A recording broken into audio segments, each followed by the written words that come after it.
All right. Let's make sure that my mic is working properly before I steam ahead. Cool. All right. Yeah, so last time I worked on the riot time. Oh, wait. Welcome back. We are talking about the my Atari 2600 emulator built in Rust called Stanley. That is still in very early days. We are building out sort of piece by piece as we try and run an actual binary from a program that I wrote about 7 years ago. So this is me remembering how things work, pouring over um, data sheets for chips that I don't fully understand, and asking a couple of friends like what things mean. Um, so last time I was on stream, I declared victory a little bit early. I got this sort of clock interval thing working. I actually was able to simplify here, but let's look at this to do. In reality, it's oh yeah. So it's we're doing an as you ate here, which is sort of fine if you advance a clock less than 256 cycles. I talked about two approaches to advancing the clock because there's several clocks, or well, there's one clock, and there's several chips that are all synchronized on those clock cycles. So there's the 6502, which is the main processor. There is the Riot chip, or the PIA, which is what we're working on right now. And there's the TIA, which we'll get to, which is responsible for graphics, and all of those uh, sort of tick in sync. And the question was whether I make a function that like advances the clock by one every time, which might in some ways be easier, but there are times when I'm going to skip over a bunch of clock cycles because I'm not doing anything, and it feels a little wasteful to call a function, say when something is paused, the TIA has paused execution of the chip for the time that it takes the scan line to get from the bottom of the screen to the top of the screen. It's a lot of cycles, and a lot of calling functions that like are basically only need to keep track of like what's happened in the meantime. So, so I decided to go for this tick function where you can pass the number of clocks to it. Actually, just quickly write a bit of documentation. Um, tick takes clocks, which are U size.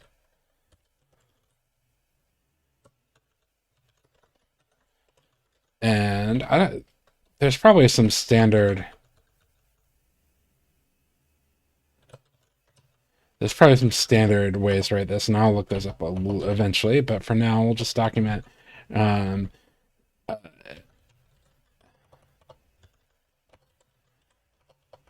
advances the clock on the right, uh,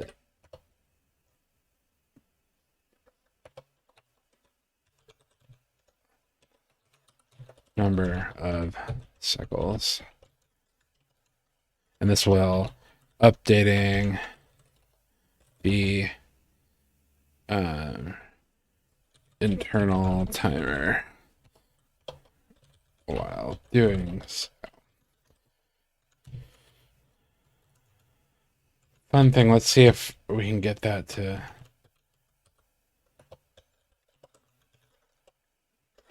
See if that shows up in documentation here real quick. So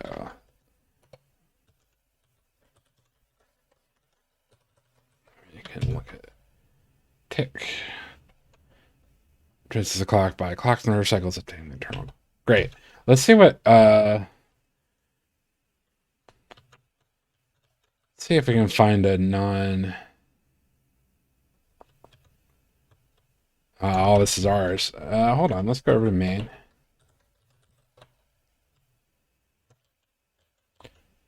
Take a look at like the documentation for standard out. So it doesn't restate the okay. So I can Yeah, because all the type annotation and stuff is included, so we don't need that part. It says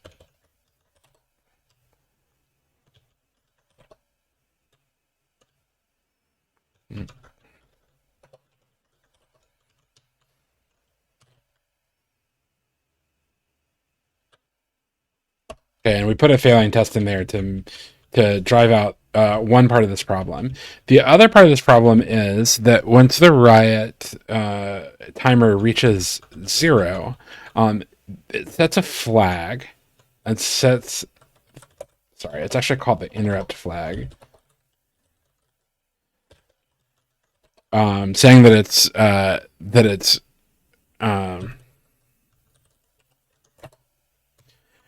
saying that it's wrapped over. And that flag is readable from the outside, so we'll eventually need to handle that. Although I don't think my program actually reads it. It just reads it. There's basically two ways to on the Atari 2600 to check whether a timer is run out. You can either check that the value in the timer is 0, or you can check that that this flag has been set. So I think when I was looking in the last video at the code sort of setup, actually I'll bring it up. Tic-tac-toe includes v.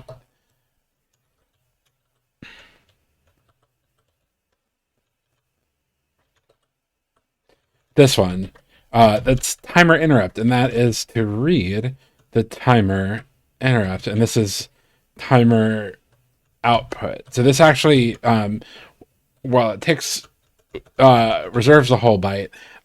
Only one bit here matters, and here the whole byte is actually read. So that's what this was. This is very rarely used. It's not even mentioned in the programmer's manual. I think that's probably because the 6507, which is a version of the 6502 that the Atari is built on, actually doesn't wire up the interrupt from the Riot chip. It there is no interrupt, although the flag is still set. It doesn't interrupt itself. So the canonical way is to check 0, but it's also possible to still query that flag. Yeah, in other systems, it's possible to set up a system interrupt. So you set a timer and then handle when that timer goes off, sort of in a separate stream, pausing execution of your function. So, but the Atari doesn't do that. So the first thing we'll deal with is this, and then we'll deal with the counting down by 1, and then we will deal with hooking all this up, and that should be today's stream. We might get a little bit further. There's like one more refactor I want to do before moving on, but we'll see if I get to that. I might do it off stream. I had a test for the rest of them.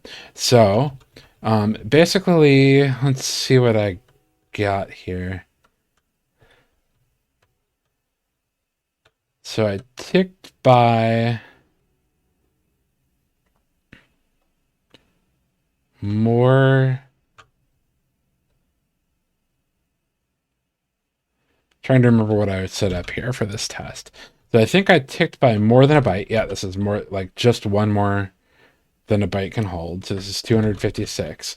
And I did the math from the place where we get have 96 left on the counter. We should have AO instead of 1. Well, we'll see what it actually is.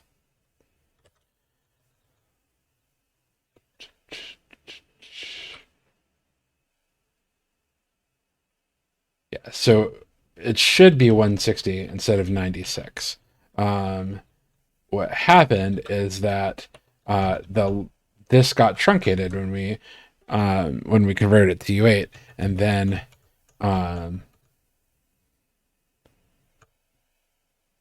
and then this never got counted down, so it's still 96. So let's handle that. So I think we need to figure out what happens if this is more than a U8. We still need to count it down.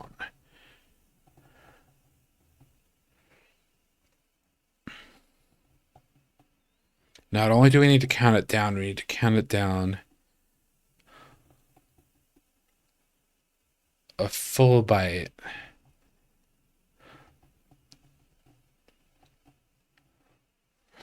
So for instance, let's say we had our example 0x0100, right?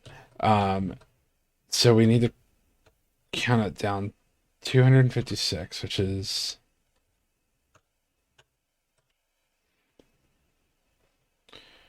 a full byte. If we had 101, then we need to count it down that full byte plus whatever's left over. And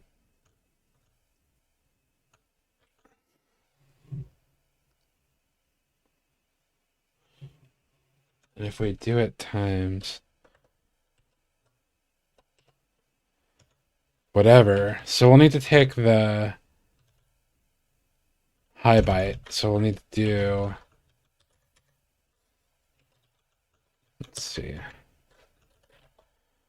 So total clocks minus clocks per interval, or divided by clocks per interval, will get us the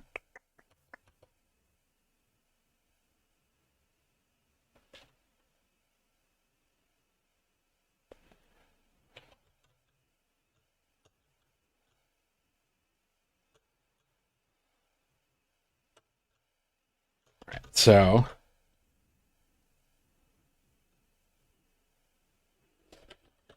it's like total timer decrement. We'll just call it that. It's not a great word for it, but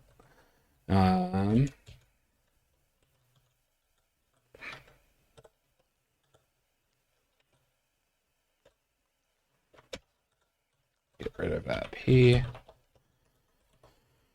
We don't need this as U8.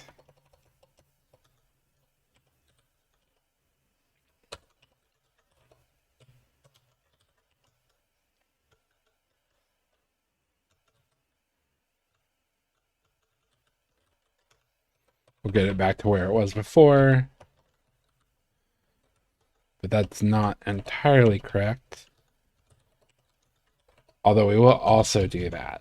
So let's see, self dot timer minus equals. We'll take the high byte of total timer decrement.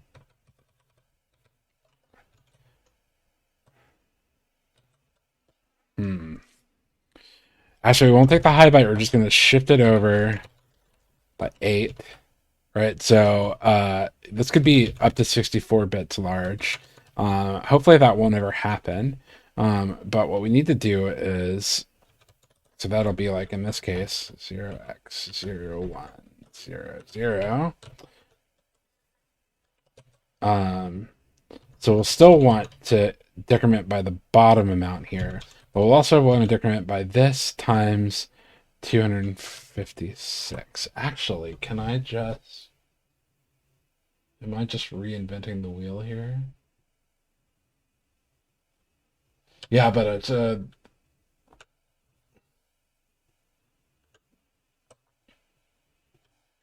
timer is U8. Okay, so we actually need to do,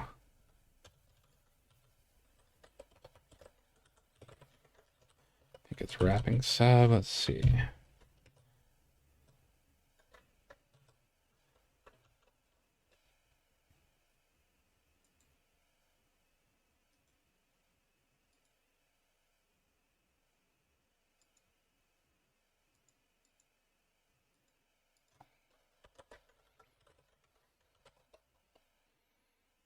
So I should have wrapping sub.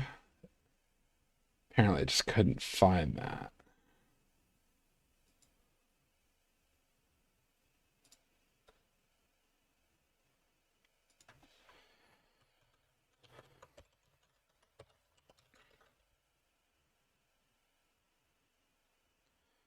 So we can actually just do total.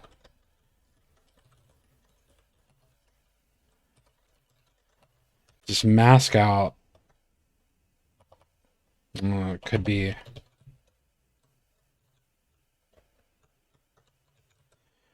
Yeah, I was like saying we could just mask it out instead of doing that. The whole thing, but actually we can just move it over 8.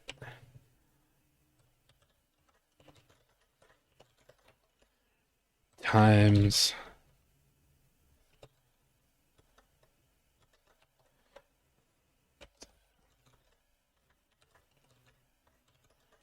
We'll see if I got this wrong.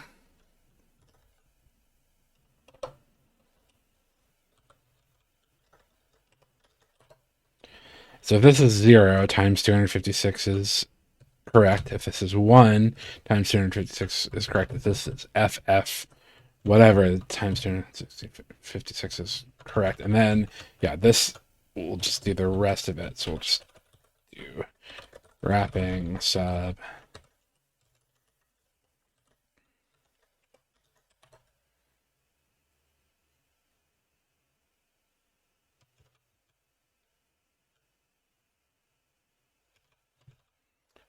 What doesn't it like here?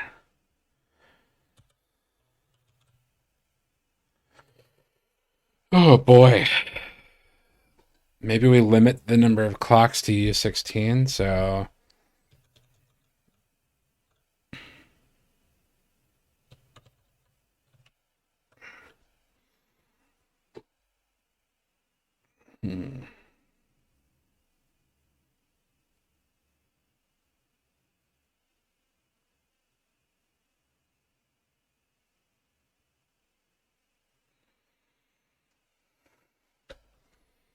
I don't think so. I think I want to just decrement it by.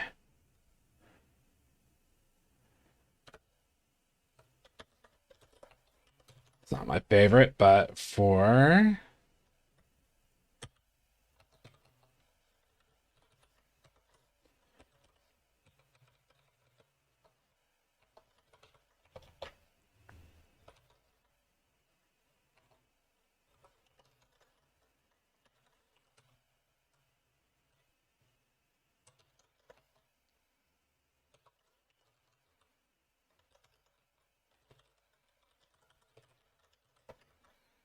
There's almost certainly a much more clever way to do this, but let's see if we can get it working. And I can come back, do that myself later.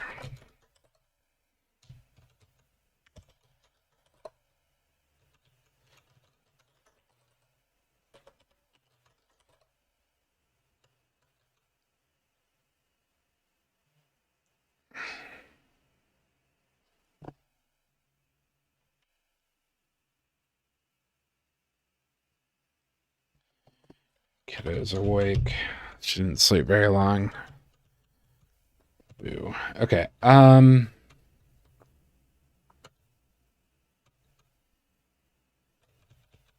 This makes sense. Can we subtract?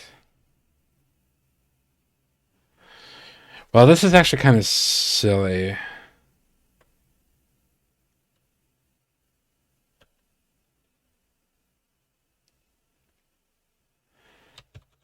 Because subtracting. Did I just do my math wrong here? Is this correct?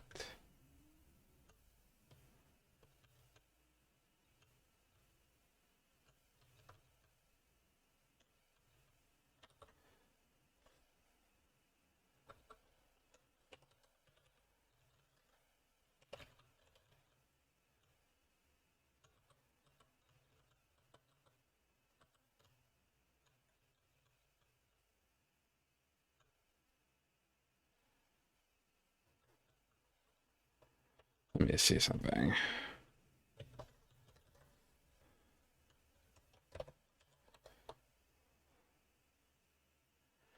What is 2 to the 16? 8, 56. 2 to the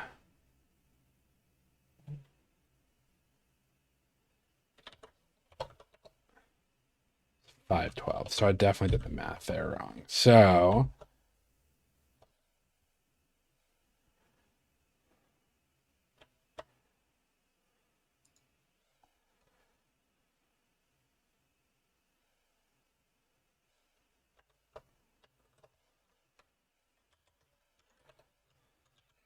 Let me think real quick.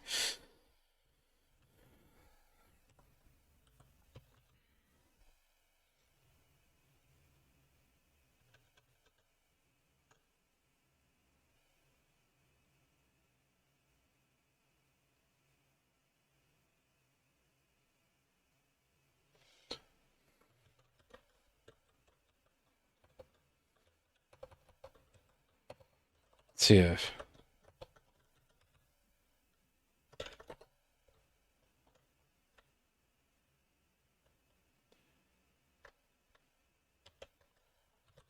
seeing if this calculator does hex, so I don't have to do all these conversions in my head. No.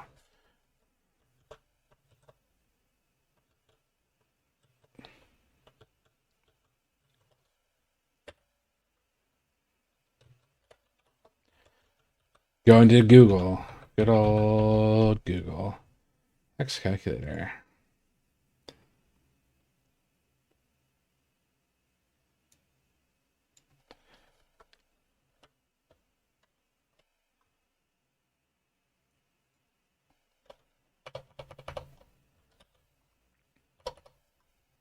So here we can do it. We can go.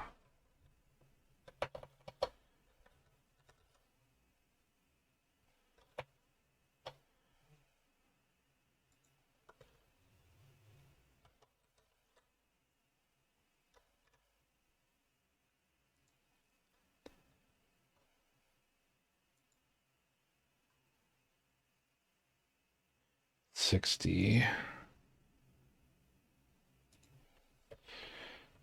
I need to find a better hex calculator. -100. Yeah.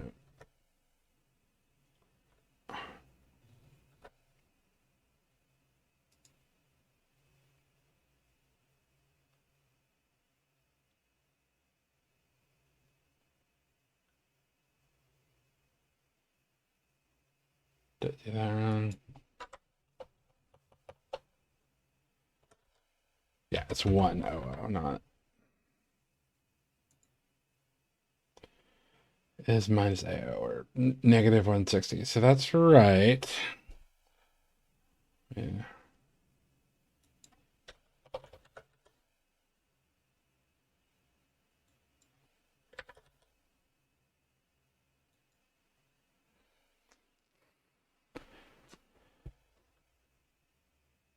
$256. Yeah, so I did my math right. So what's happening here? Hold on a second. Okay. Baby's back to sleep. Good news. All right, so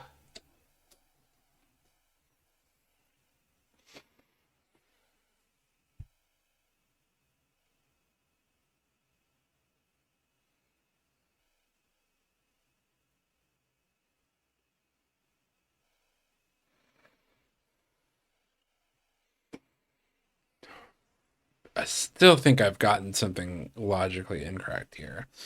Because I think if you wrapping add, yeah, we can use our tests to validate some stuff here. Hold on.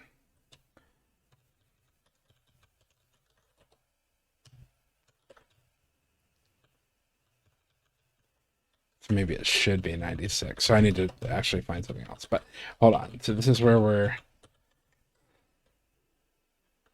So.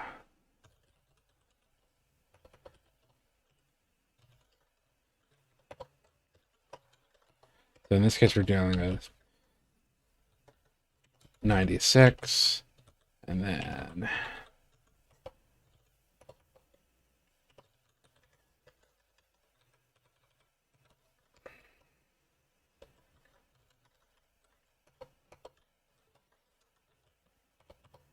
val.wrapping sub to 56. I actually think that comes back to 0.60. So I actually wrote a bad test, I believe. But let's find out.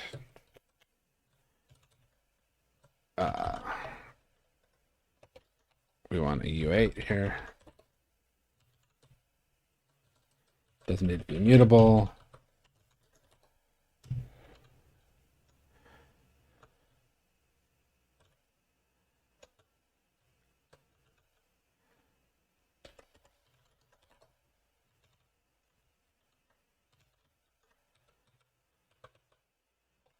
Yeah, I think that's going to be 6-1, right?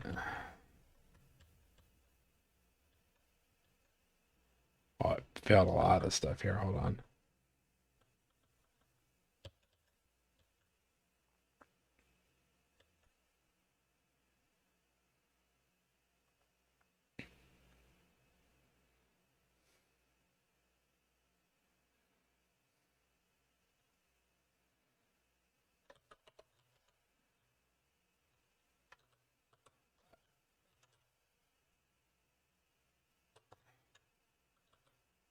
Okay, let's undo a bunch of stuff here. Because I messed up my other.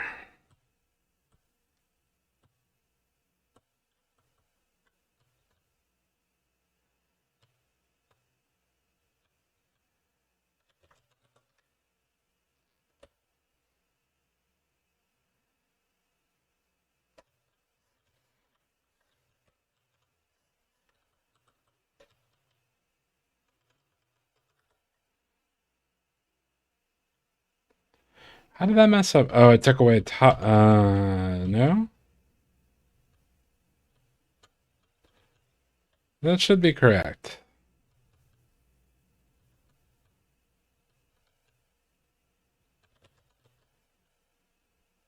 Let's do this.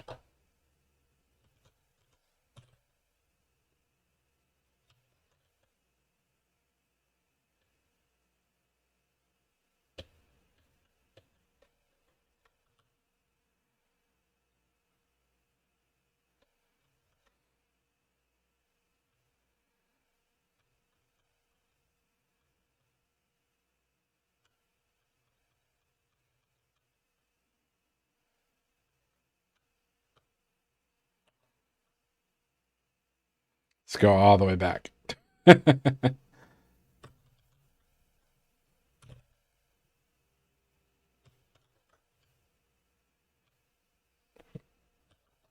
So my rewrite was not quite right.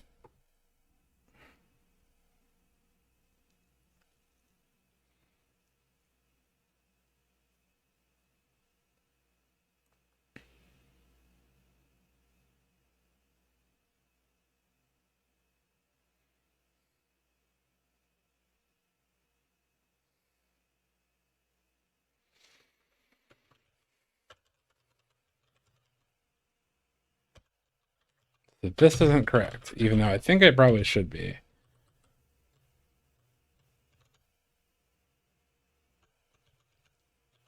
So that adds clocks to clocks. What would be different here? Divided by clocks per mod clocks per interval. Well, we'll leave it there.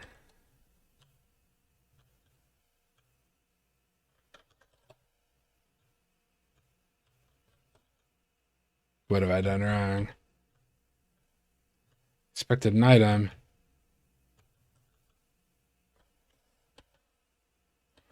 Oh no.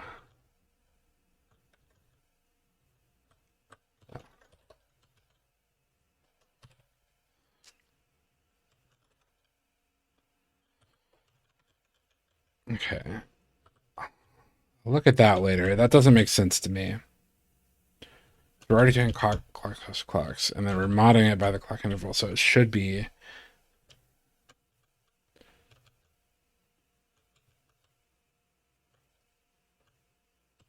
We'll look at it. But right now I'm looking at this. I think I was wrong about this. So I think it should actually be back to 96, which means I didn't test anything in reality. But if I go to 101, then I should be at 5.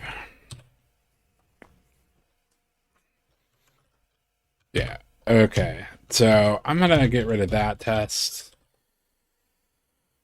I think I'm wrong about those longer. Okay, now I'm gonna look at why this doesn't work as I expect. So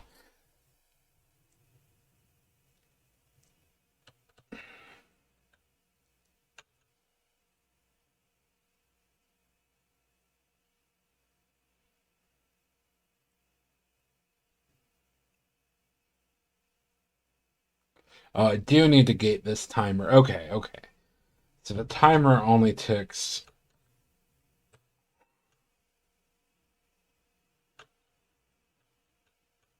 Okay, so I was being a little too smart. Awesome. Okay, so I think this first, if you advance the clock more than 256 cycles, then you'll just be rolling it over. Um, on this case of like one cycle. The thing we need to handle though is when it flips over to zero, it needs to basically the clock per interval needs to change to one, and then it needs to like count down from there. So there's definitely a little more logic to happen here. Wondering if I could like total clocks per. I still feel like if that's greater.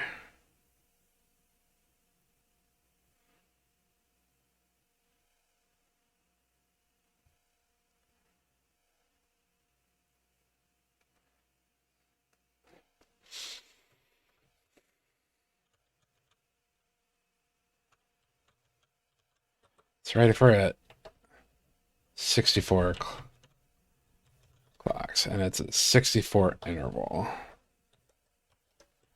And that equals 1.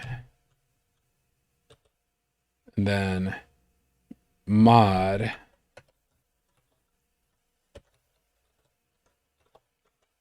equals 0. So then the clocks are set over. So next time if we tick 2, we're at 2 divided by 64 equals 1 or equals 0.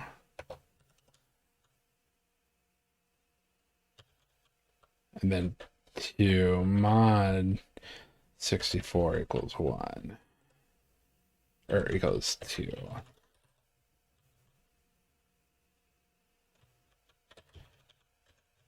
Let's see what's wrong here because this definitely should work as expected.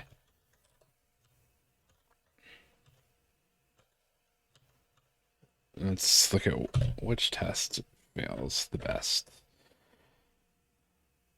None failed. Assignment to program memory. What?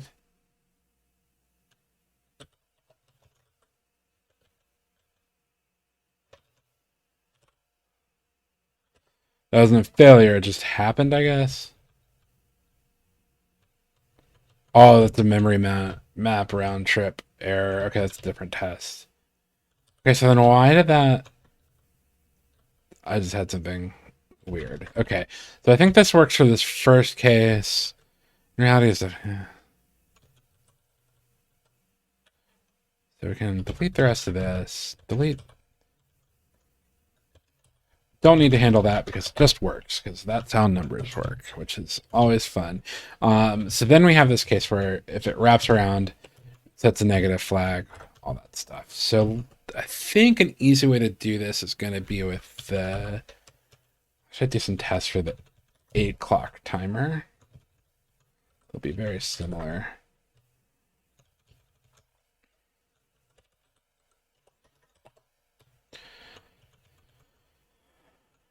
And we're setting 5. We'll set it to something a lot lower because we also want to drive out the. So we'll set to like 3.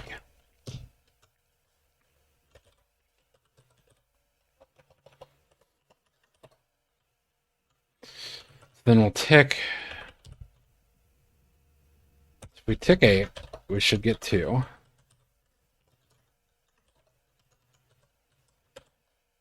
If we tick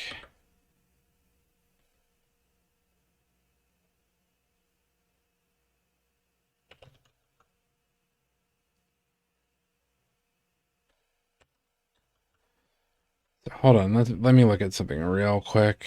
I just thought of. I need to verify.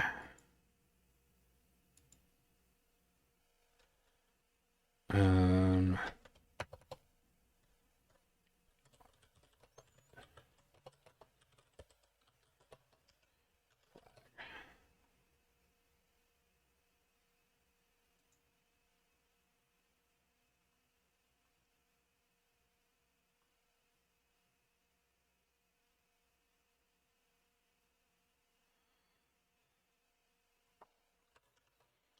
Tim int.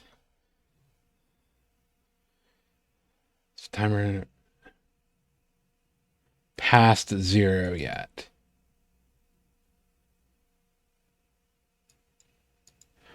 Okay, so it's after it wraps through 0, which is an interesting case. So in that case, I think we can do something fun with options. So let's check it out. Okay, so then we're going to tick it down to 0, which will take 16. And then that should be 0 here. And then if we tick it past 0,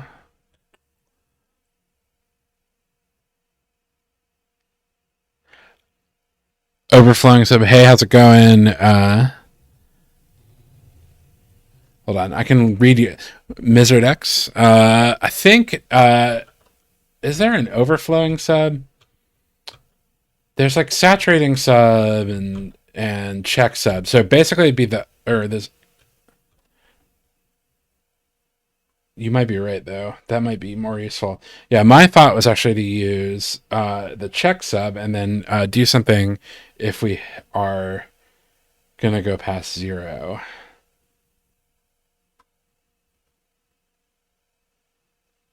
I guess there's an unchecked. Assuming an computer cannot occur. Undefined behavior. Okay. Yeah, I think that'll work. So let's just make sure our test runs up to here.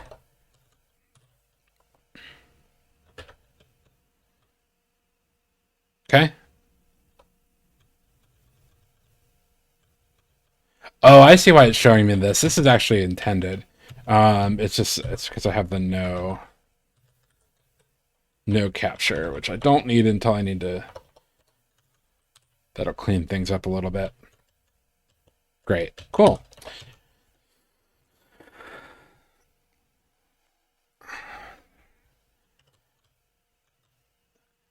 So then we're gonna, I think this will actually just fail because I'm not doing a checked sub here on the timer. So if we go,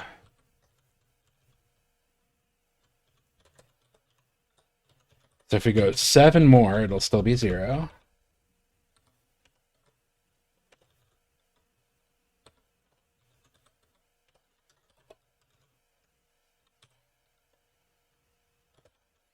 Yep, and if we go 1 more, it would overflow.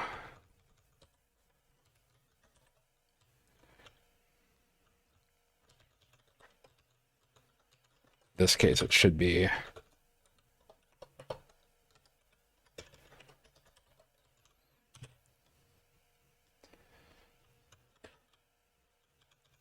attempt to subtract with overflow. So that is exactly what we're running into. So I think what we can do, let's take a look at check sub.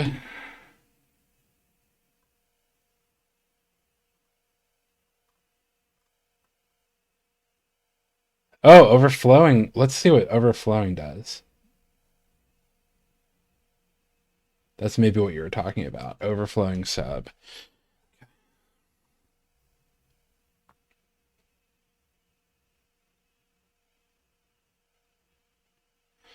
Returns a tuple of the subtraction along with the Boolean indicator.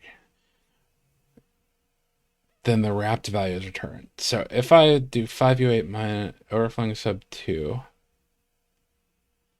or 0u8. Oh, interesting.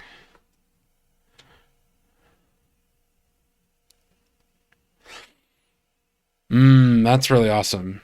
I don't think this quite works in our case, though. Thank you for pointing that out, though.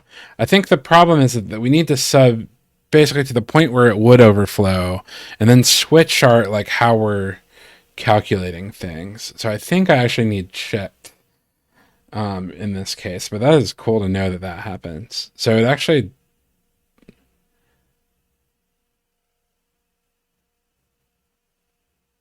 so it gives you whatever the overflow is. Oh, neat.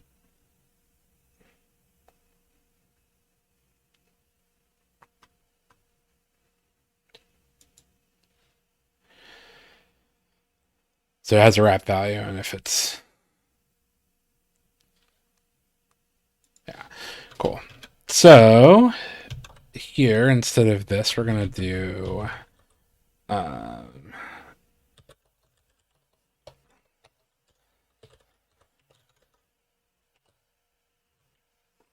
if I've got some, may need to do a match statement here because I need to actually handle something. Let's see if this works now. I haven't looked if else branches work for if lets. So if some, yeah,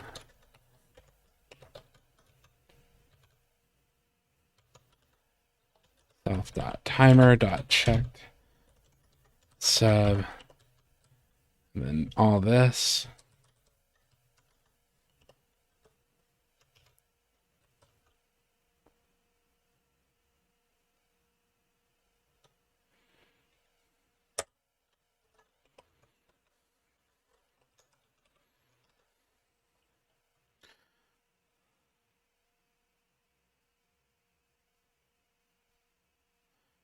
Have any other condition? Yeah. Okay. I think I remember that being the case. I don't know if it's worked that way forever, but it's intentional proof. So then we want timer to equal that value.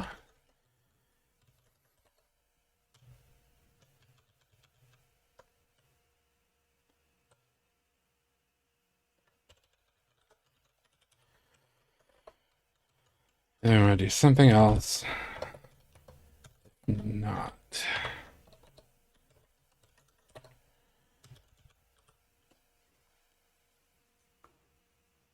So in this case, let's see.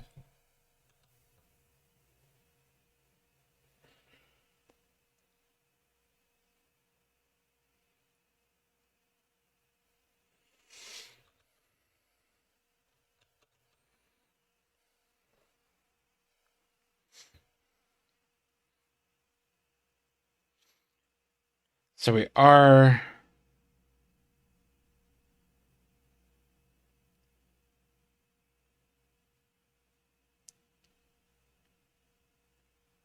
This gets a little complicated because basically we want to count down to 0, and then we need to take the leftover. So I think we could do like.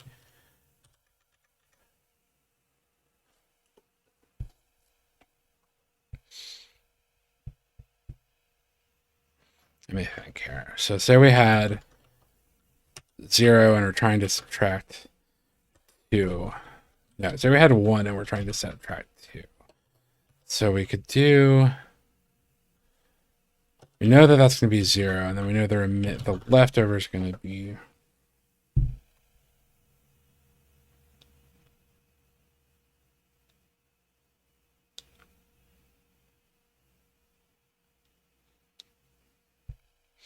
Actually, I think your overflow might actually work. Let me think about this. So if I did it with overflow, then I'd get back. So I went to 0, and then I went past 1 past 0. So then I'd get.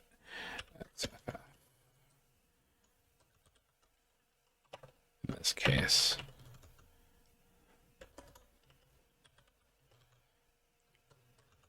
then I know I need to like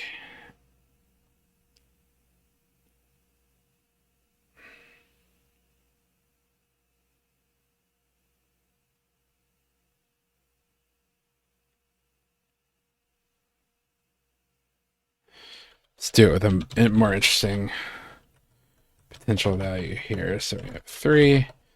So then we should get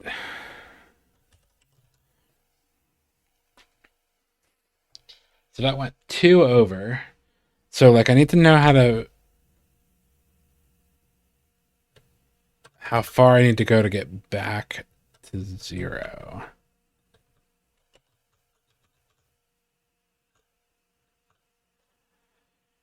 So in the case of actually, so if I did like as I8, then this would be -1.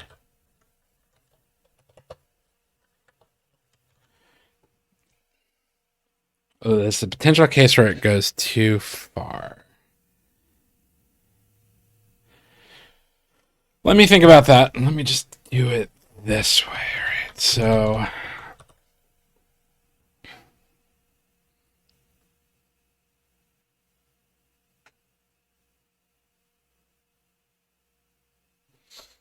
say I had 0 and I did 1 and I did -2 and I wanted to see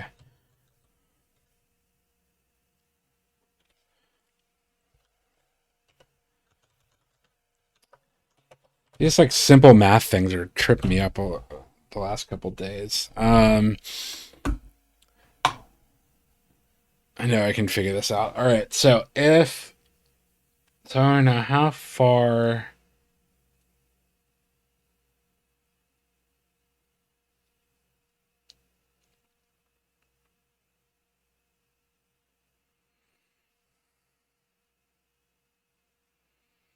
I kind of want to know like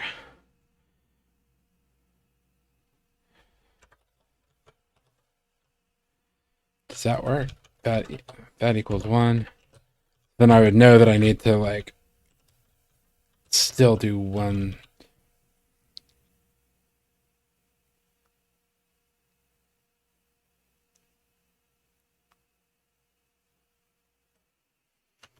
So what if I did 3?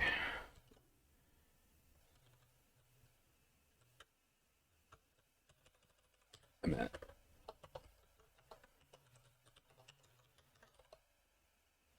What if I did 3? What if I did? Sorry, I think I have this, but and this is 3. I do. I'm gonna go 7 over. Yeah. Okay. So that actually makes sense. So I know that if we go over, um, I can set self dot timer equal to 0, and I can. So then I need to set.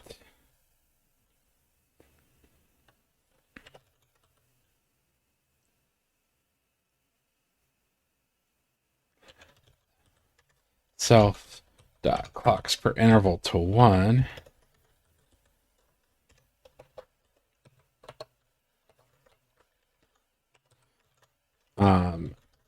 And then I need to take whatever's left over in clocks. So, so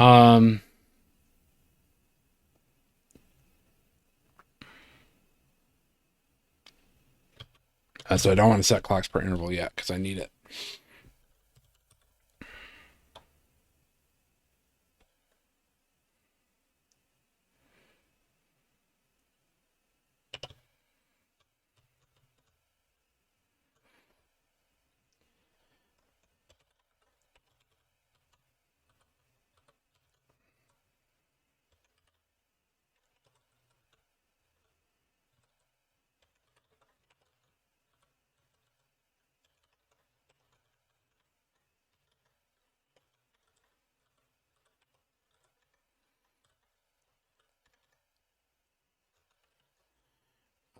Timer ticks.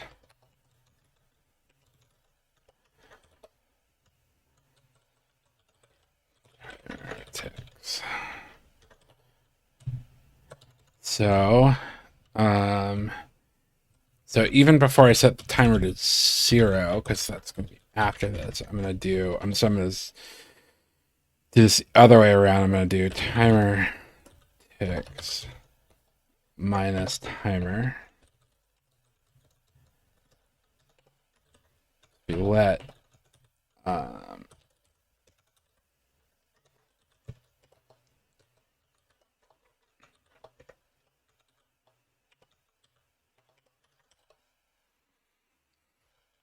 self.timer.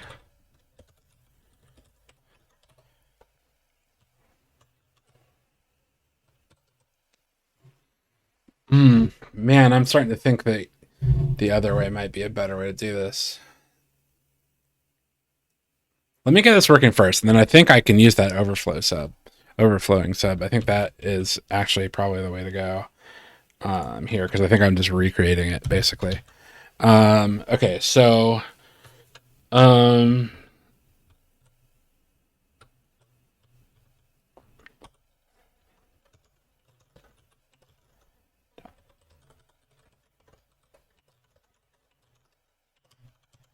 then we're going to set the timer to 0. I'm going to overflow ticks times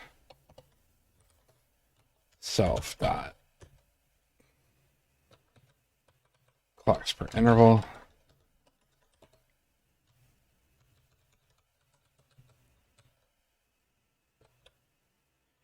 Cannot multiply U8 by U size. Clocks for interval does not need to be U size because yeah,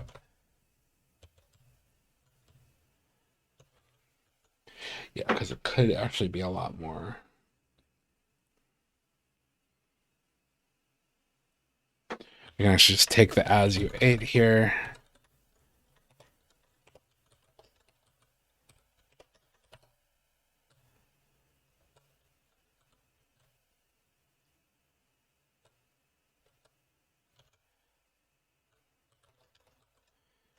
Do a bunch of conversion.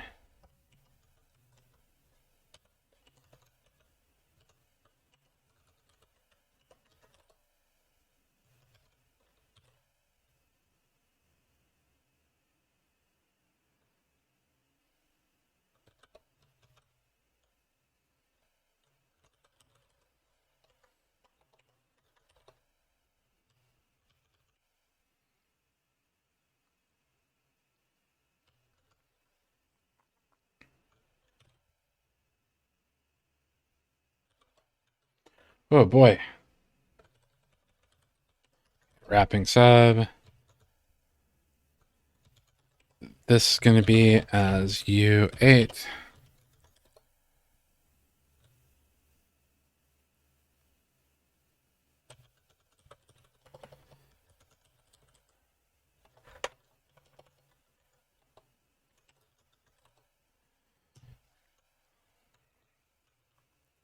Set the clocks per interval to 1. And then I think we can just do this outside here, because that'll just count down the rest of the clocks. Okay, I think that fixes our issue. And then I got one failure. My left was 248, my right was 255 on 78.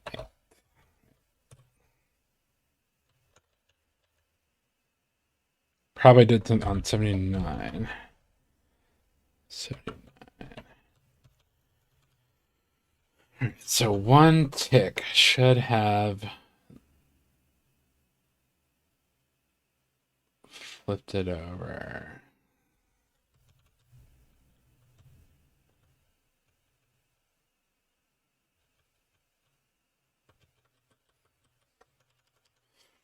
Let's see what I got here. Overflow ticks.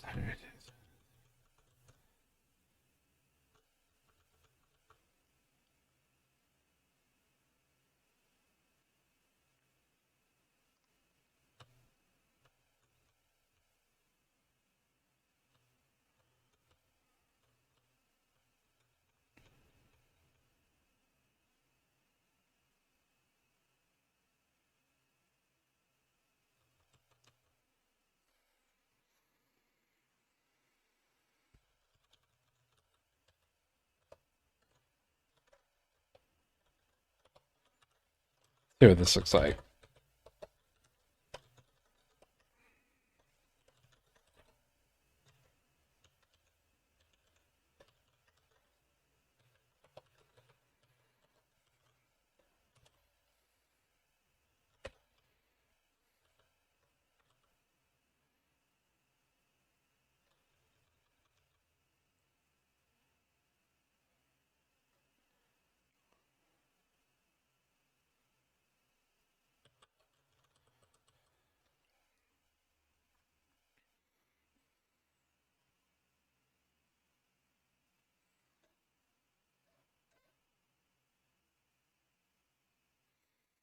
Okay, okay.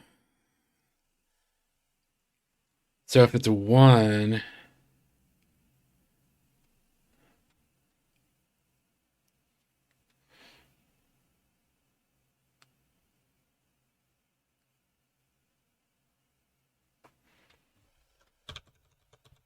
I don't want to do anything.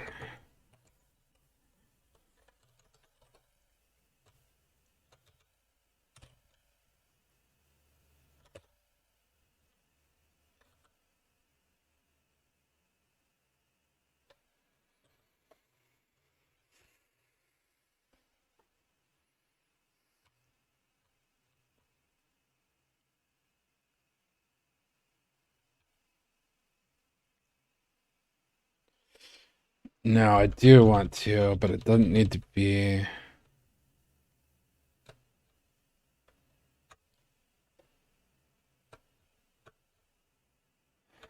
So I don't think it's quite times clocks per interval here. Hold on.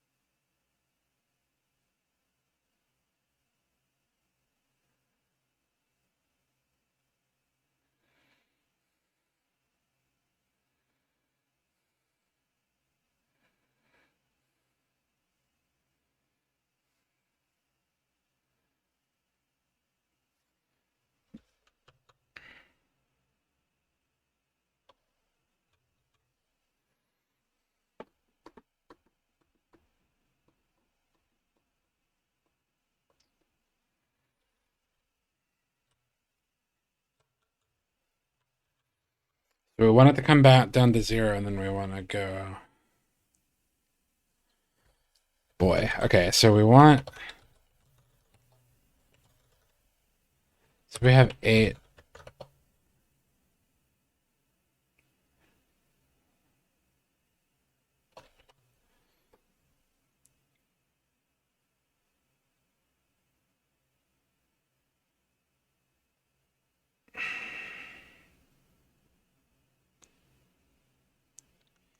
It's an interesting problem because I want my clocks to be.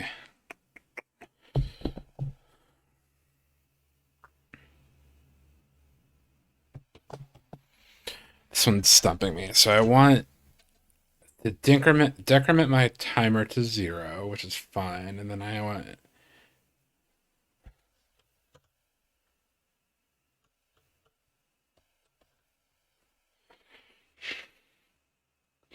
So in this case, I want 0. Then whatever clocks are left, I need to.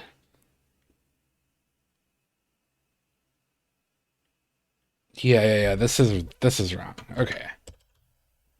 So this goes up here.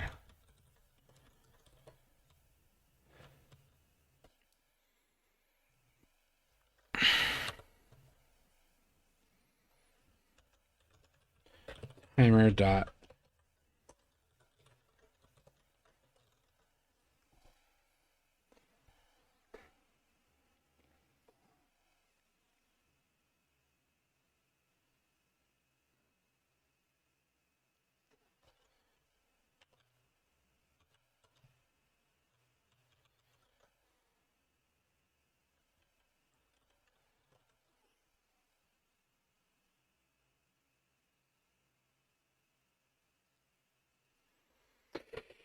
Boy, watch me struggle with math. Okay. think I just need to break out of this and then think about it. Okay, so let's just not worry about this too much. So in the case where my timer's at 0, my clocks per interval is at 8. My current clocks are at 7. And I tick by 1. So then I want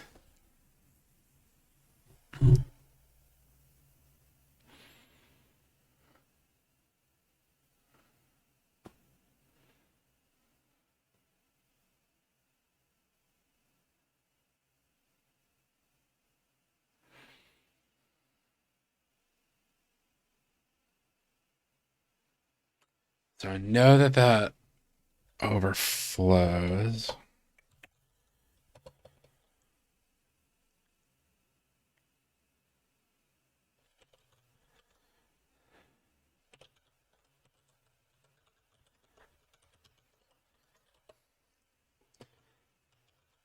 I know that overflows.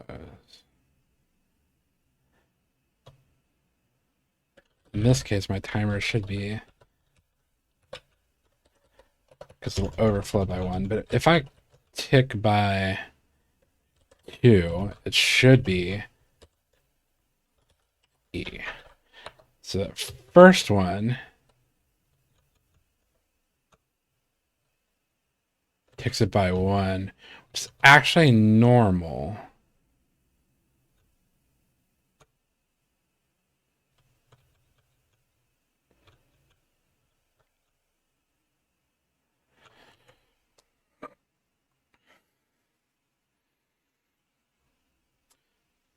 I'm going to take a quick break. I'll be right back while I get some water, use the restroom, and think about this.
All right, I am back. I've decided that I've decided that overflowing sub is actually probably the way to go. I'm a little bit lost in the details of this, so I'm going to comment all of this out, and I'm going to take a look at overflowing sub, because I think basically the deal is that if I have 5, so like if my timer's at 0, actually let's put it at 1, and I was going to tick the timer 5 times. So I want the one to tick it to 0 to work as normal. And I actually want the one that flips it over past 0. I think this is where I'm getting to work as normal.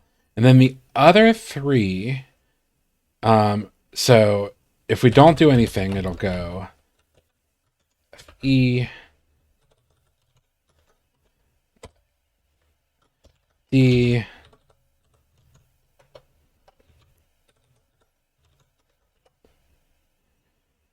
and C, right? So 1 tick, 2 ticks, 3 ticks, 4 ticks, 5 ticks, right? So these are the ones that are wrong. These 3. So in fact, if I do the overflowing sub and then I take whatever I get, so in this case it would be 0xfc. Now I know it's going to be smaller than, still be a U8. So if I take 0xff minus that, let me make sure that I have that right. So minus this will be 1, minus this will be 2, minus this will be 3. I'll get 3. And then I can tick it times the clocks per interval.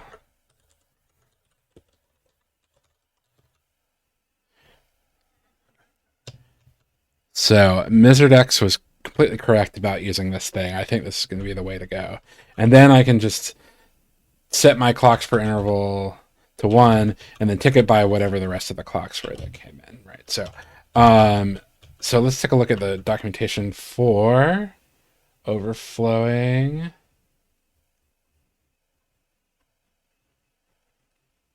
sub. Right, so I get a tuple back with the value, which is fine, and whether or not it overflowed. Cool. So that'll look like very similar to this, but we won't have to do this sum. We'll be able to do the same thing.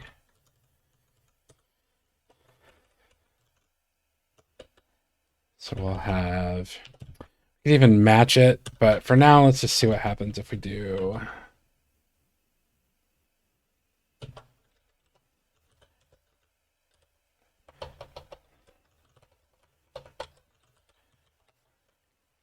And if it overflowed or not. Did overflow.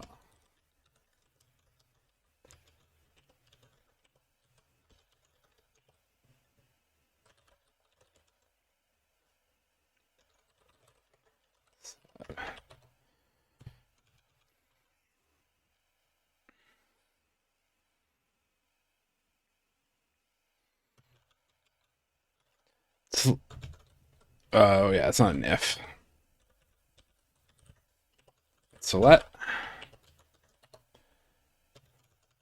So it's saying I'm not using that. So if did overflow,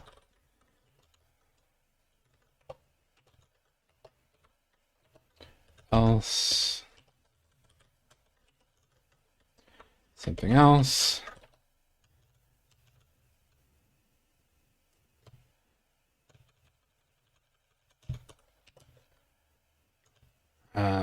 Else we just do our normal thing because it's going to be our normal subtracted value.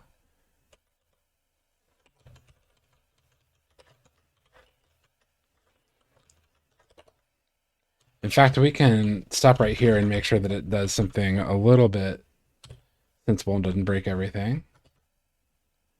Yeah, that failure is still the one we expected. Cool. So that's good.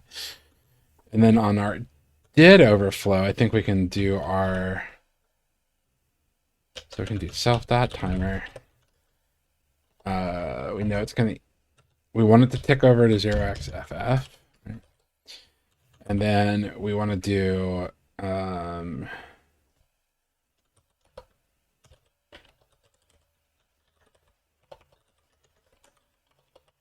overflow ticks are going to be 0xff minus our value.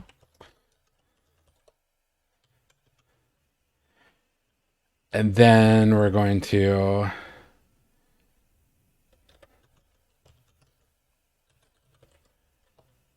minus equals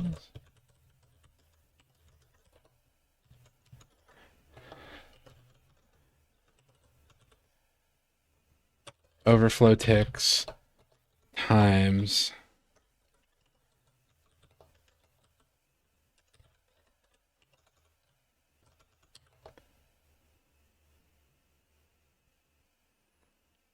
self.clocks per what was it? Clocks per interval.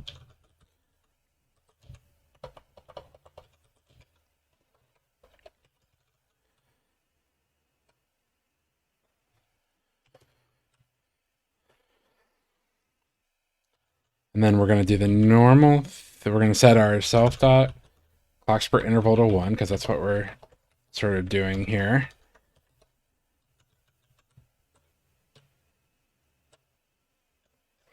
What doesn't it like about that? Split the D8 found U size. I need to convert that.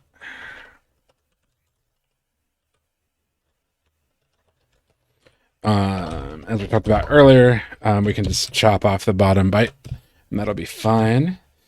And then we'll just do this part, which I can pull out of here.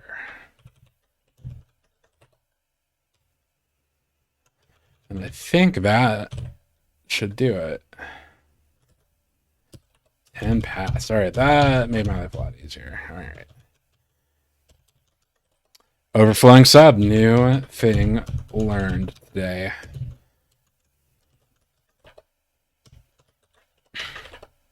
See if there's any way I can.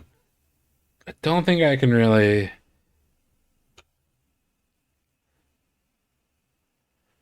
I could like do the normal thing with a saturating sub.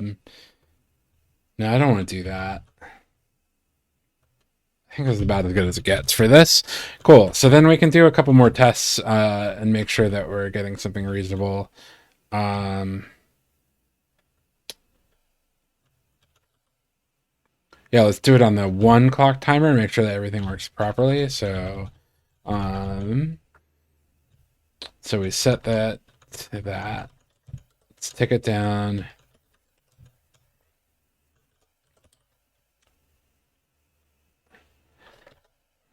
For fun, let's tick it down 1024. I think that'll get us back to 96,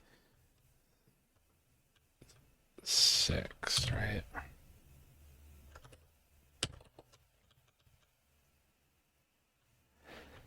So I think that works correctly because it basically just is already at 1 clock per thing. Yeah.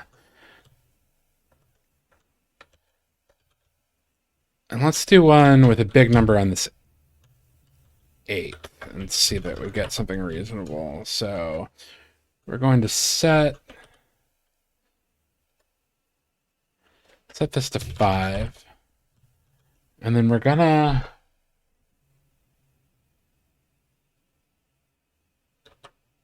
eight times 5, 40.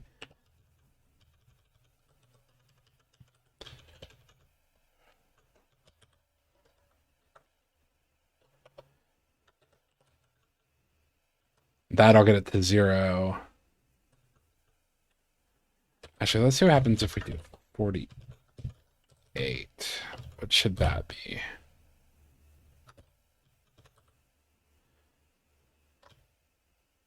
It's actually 255 instead of 256, I see. Does that make sense? Yeah, 255. That's what I expected. And so if I go 49, then I should have something. Keeps going. That's a little surprising. 5 times 8 is 40 times. So what if I go 50?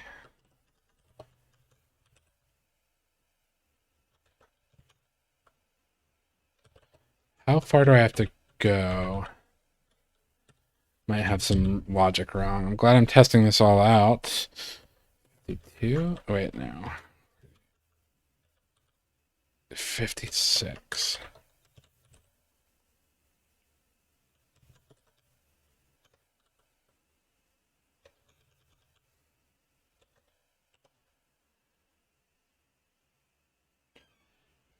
Minus 8. So we went 8 over 40.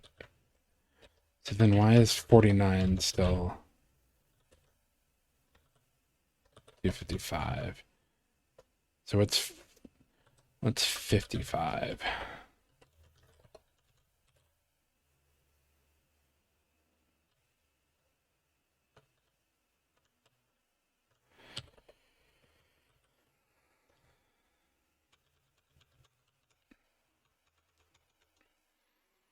Done something wrong. So I want it to tick over.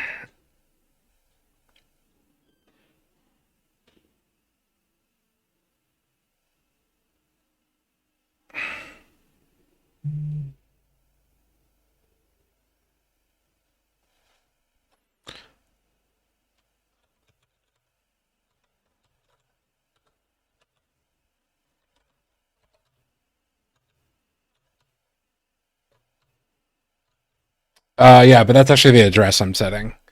Yeah. Um, so I'm going like one more. Yeah, so I'm actually setting it to 5. This is a little confusing, but this is the address, not the. So it's up here.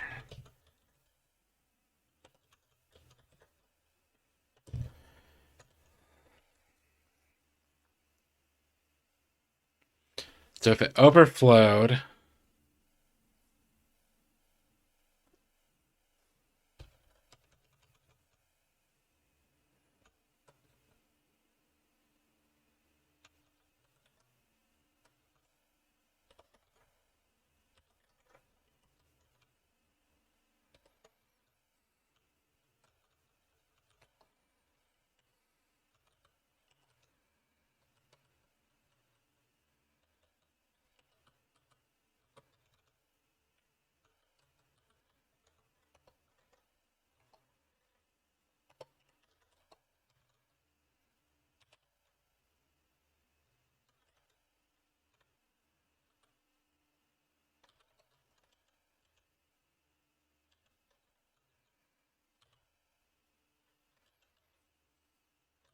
'83. Let's see if it's in the right place.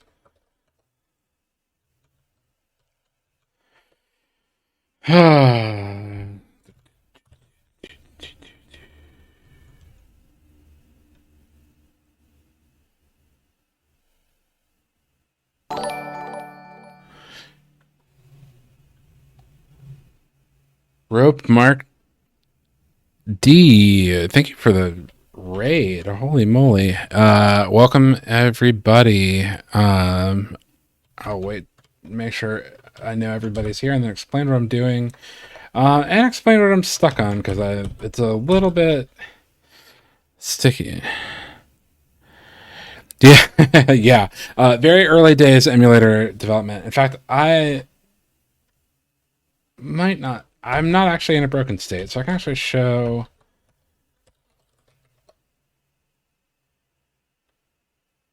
Yeah, I can get like I can just run a bunch of.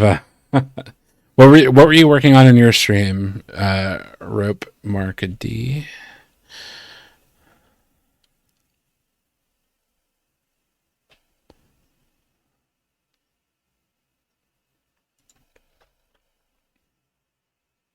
I'll continue going on. Yeah. In fact, I actually did. I haven't. I think I did break this. No, this is the best I have so far. This is a debug output showing the program execution, and you can see it like wrote some stuff to RAM. There's like some function calls going on. I can actually pause that for a second so you guys can see that. I was doing some game dev building, some AI navigation thing for computer players moving around a level to chase a player.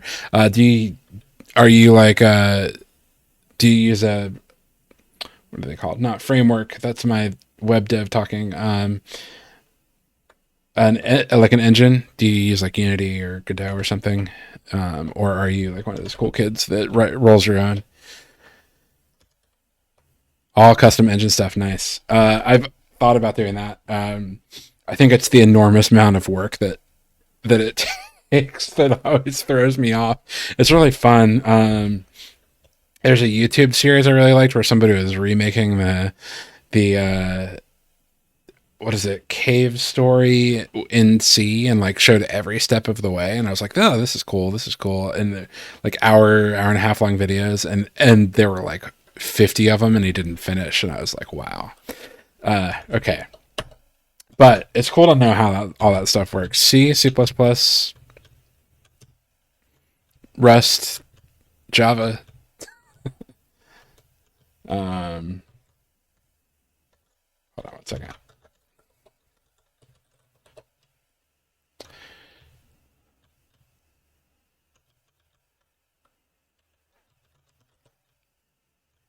Where was I gonna do this? Okay, we'll let this sit for a little bit longer so I can point stuff out. We'll let it sit for 30 seconds so I can point out what's going on. So basically what I'm doing is I'm writing an emulator for the Atari 2600. There are really good existing emulators, but I am interested in emulator development, and the Atari 2600 is a weird beast, but like relatively simple.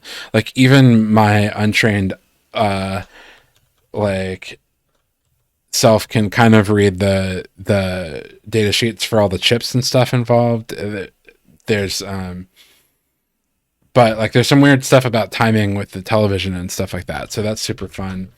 And basically the way I've been developing this is I've been using my own game that I'll just put my hands in the for the quotes, my own game that I developed like 7 years ago for Atari 2600, which is just a tic-tac-toe game, and running that through the emulator and just like going a byte at a time. And so we've got a lot of the instructions down, although there's a ton more to do, but most of those are pretty easy.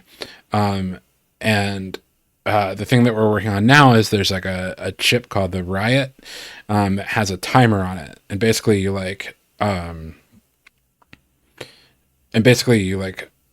it's memory mapped, so you like set any value to a place in memory, just do a write in memory, and then you like keep reading this timer back. Everything's going pretty well, except that I think I have like weird off by one errors or something. There's something wrong with my logic. I keep running into it, but I can show you what the debugger looks like, and explain some stuff about the chip. There are no graphics yet. So this is it. In fact, it's doing a thing where it's like running through, it's running through clearing everything out. Everything happens to be clear right now. But like it clears out memory, it clears out any sort of like latched values on the TIA or the Riot chip. And then you can see it actually started writing stuff to memory here. I'm curious why it hasn't written anything to this first section of memory. There may be some reason to that. And then you can see there's like a program counter, there's a stack pointer. It's done some stuff on the stack, so that means it's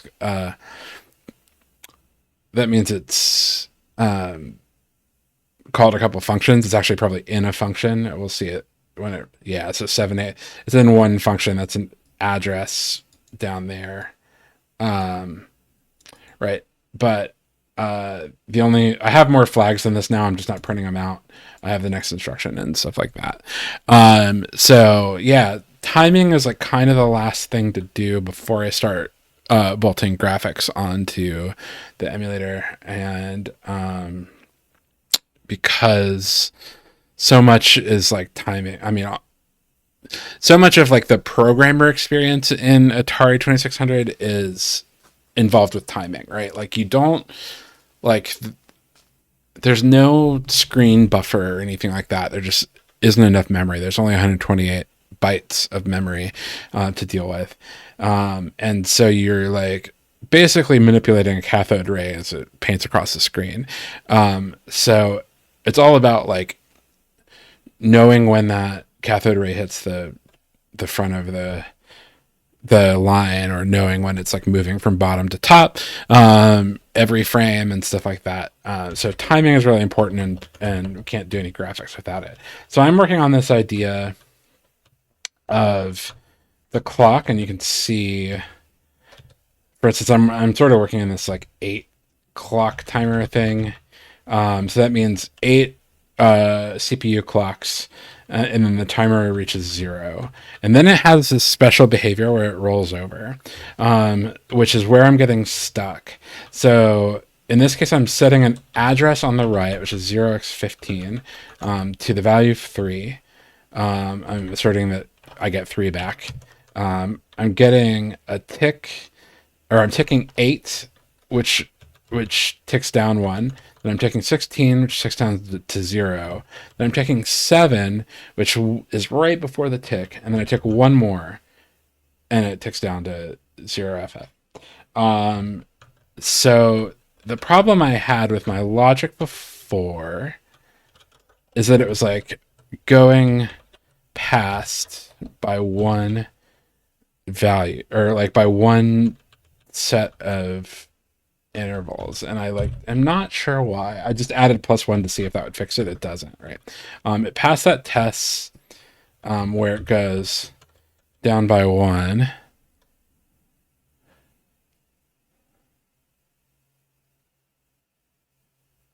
There's a lot to do. Yeah, I think the thing that gets me about games is that I'm never confident that what I'm gonna build is any fun. I think that's like just a mental block, because it keeps me from building anything, and nothing is going to be fun until I make it, I guess. So I think I need to get over that. But yeah. So that passed this test, but what it didn't pass is a test where here. So I should expect that at 5, 40 will get me down to 0. 48 should get me down to 0x.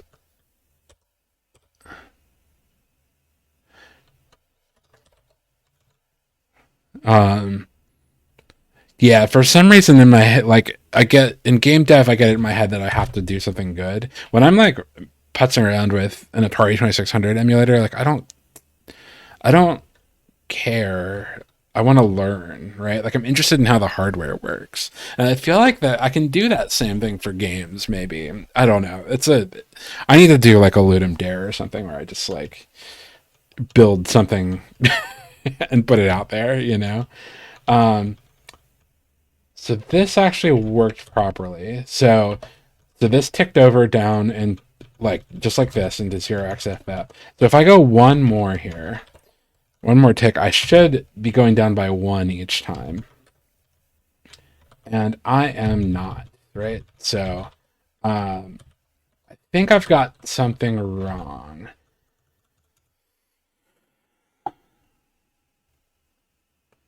So maybe I don't need this timer to be, I think this timer can be 0. Is that right?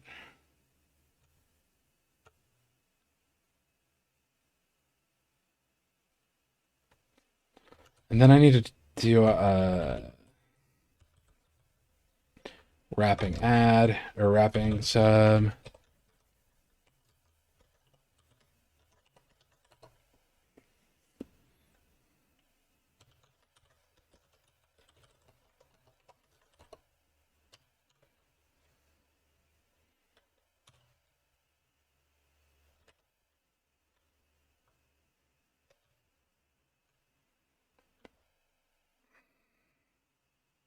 Yeah, so that's not quite what I want. Yeah, and that's happening there. So I'm ticking down to.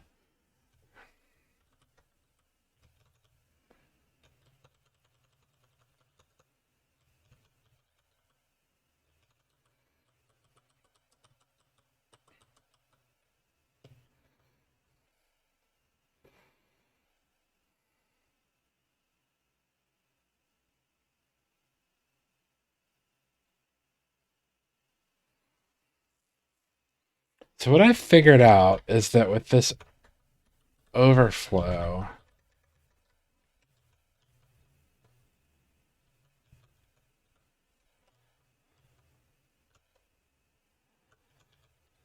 so in my case, I'm going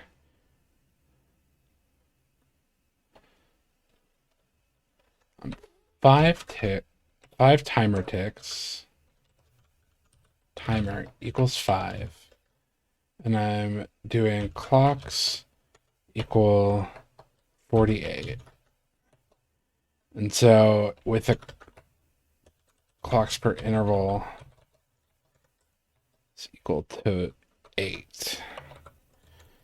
Right, so what I want to have happen is until it wraps over, I want it to use these clocks per interval. So I should be using up 47 of those, right? Because if I go 8 5 times, that's 40.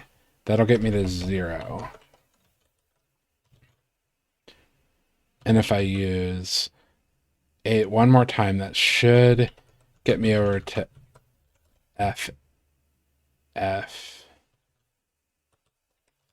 then actually what I'm looking at is 49. Whoop. Really vimming it up here. So that should be then.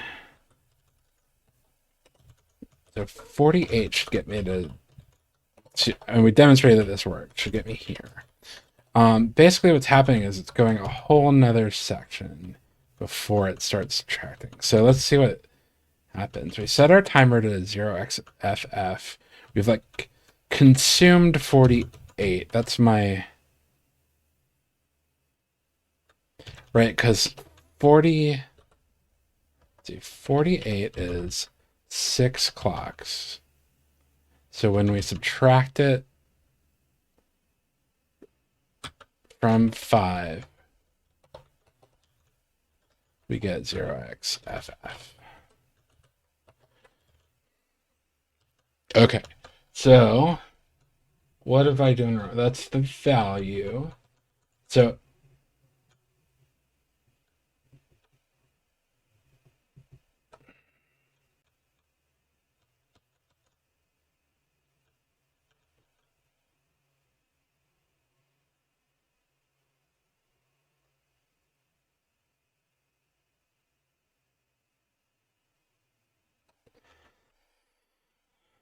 let's see. Overflow ticks is, man, why is my brain sticking on this? In this case, timer overflowing sub timer ticks. So it should be 6. So the value I get back from that should be 0xf in this case. So that should be 1 overflow tick. So timer equals,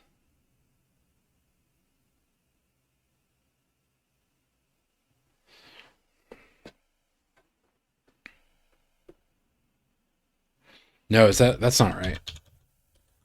Yeah.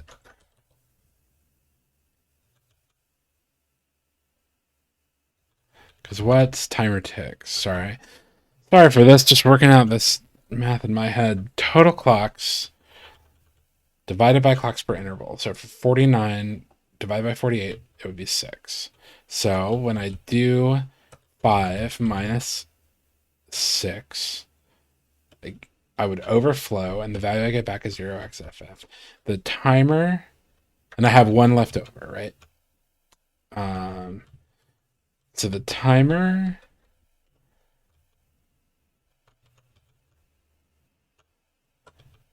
so this should be 0. So 0 times 8 is 0. Then clocks per interval, and then I am not. I need to do my overflow clocks. I just missed it. Right. Okay. So before I set clocks per interval, I need to do what.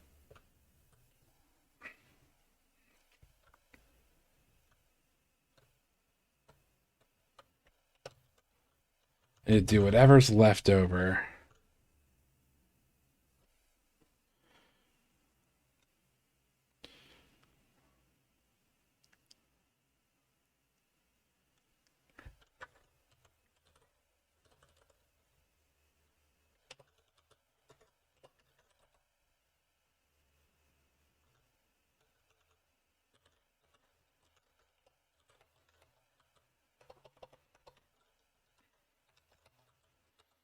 just missed something silly, I think. Because I'm like neglecting that last one, so I'm like jumping by eighths instead of doing that, and then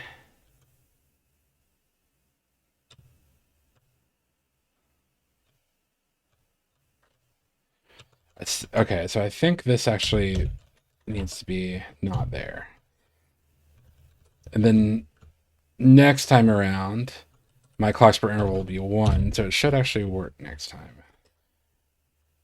It failed. So what's going on? Yeah, 254. That's actually exactly what I expected. So let's go up there and expect it rather than not.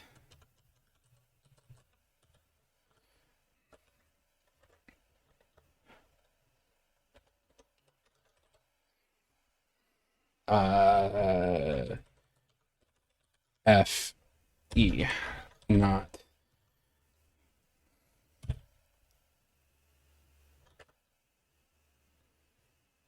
Awesome, that worked. Okay, so finally got that going. All right, I'm gonna make a commit of that, and then we're gonna hook it up to the actual timer. Woo. Or to the actual like chip, basically. We're gonna do it in a funky way now. That's gonna get refactored later, but I think this will be fine.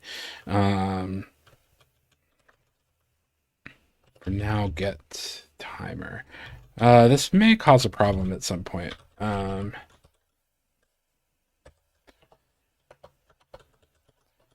do this only gets timer. There are other values here. Okay. Oh, and I need to set.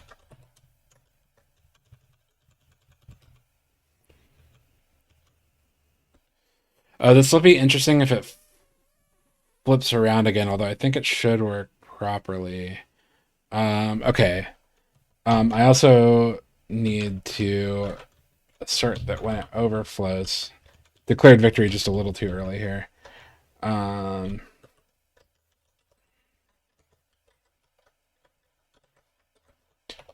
call it riot dot.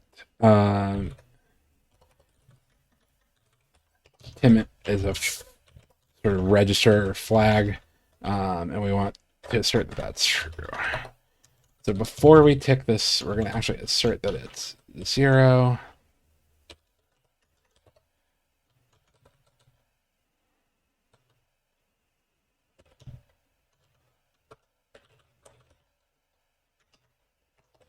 Bull.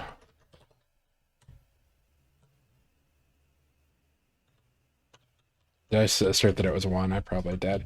That is fine. I'll add that to that's an actual thing.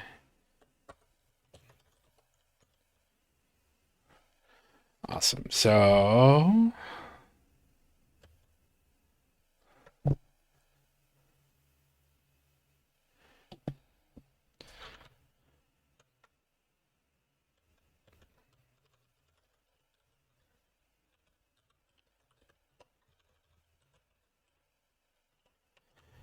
and the funny thing is that the read actually clears the thing. So we actually need to do this. And we need to assert that a read clears it.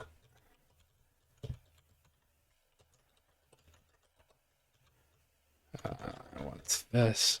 And actually a write will clear it too. So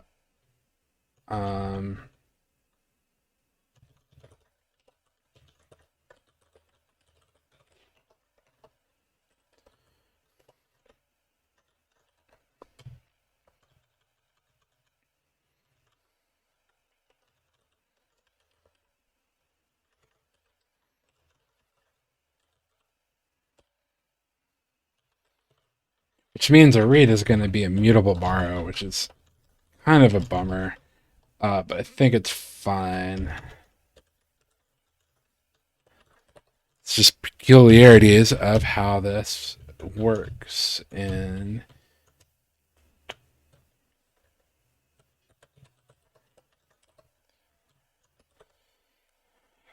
self.timint equals false, And then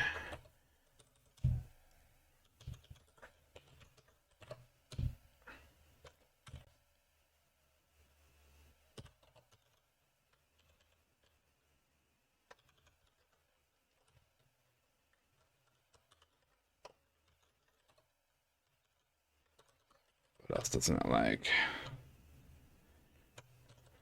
Didn't spell it right.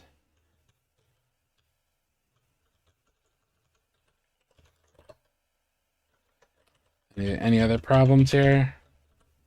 Oh, need a semicolon. Doesn't like that I did that. I don't really care that it doesn't like that. Failed. 91.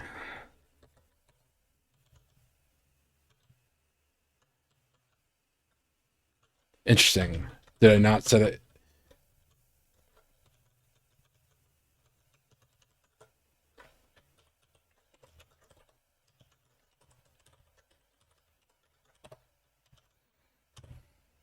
Didn't spell it right again.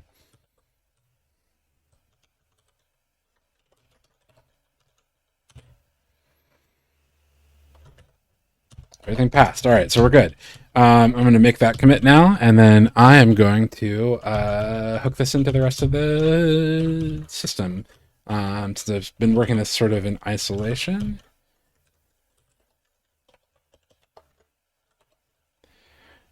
Minute is a real thing.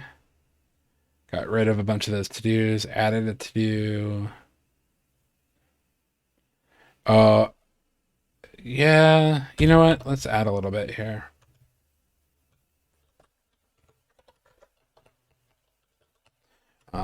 Minute is only reset if the timer is red.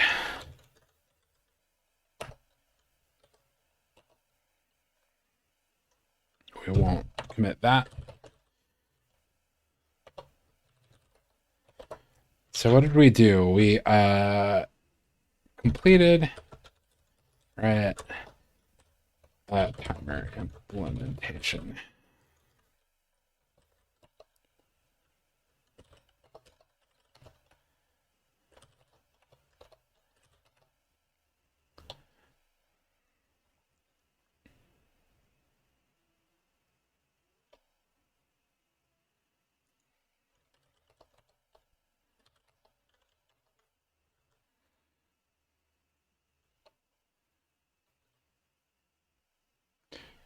No.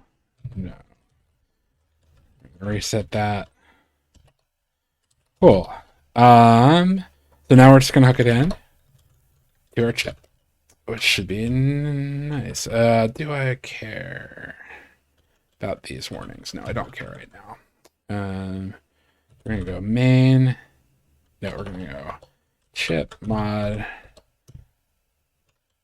And in fact, we're gonna go into the memory map. That's what I said that it's like a little bit weird. Is like right now, kind of like all the memory mapped hardware is sitting in this memory map module. It doesn't really make a whole lot of sense. The memory map is literally just the like wiring between them, and they all sort of like I'm gonna need to call through the memory map into the Riot chip to like do these like clock updates. It just doesn't feel great, but we'll do it for now. That's a refactor later, definitely. See all my binary notes here. So for one, we're going to do set Riot. So that's already hooked up. And right now it'll only set... Actually, it'll set one. Let's look at Riot and make sure that makes sense. I think it does. Right. Okay. Yep.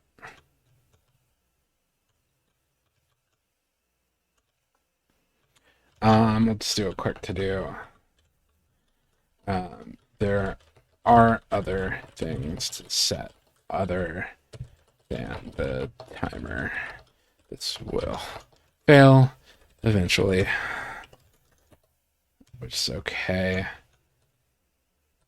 I should kind of want to just do that here, panic.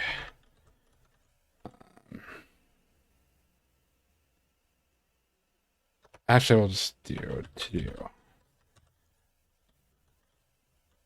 Not read riot read not implemented for.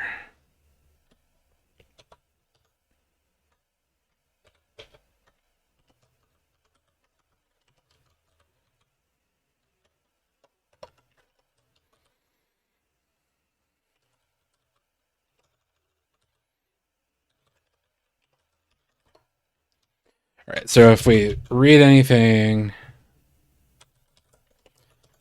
that we don't know how to do, we'll raise an error rather than returning silently.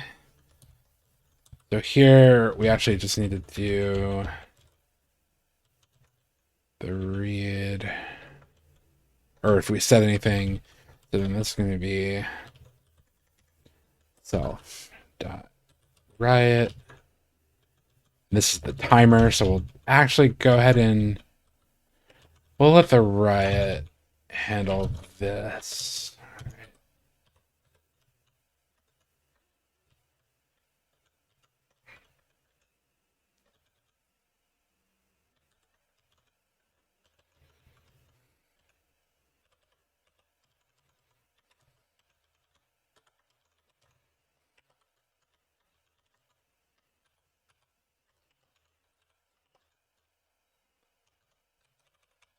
So this will do that check. And then we'll do to do.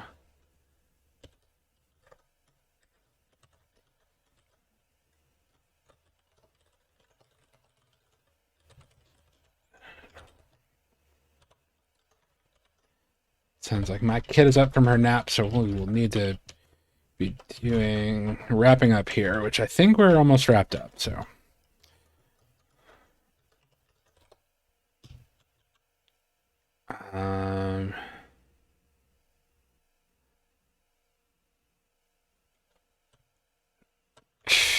Sure.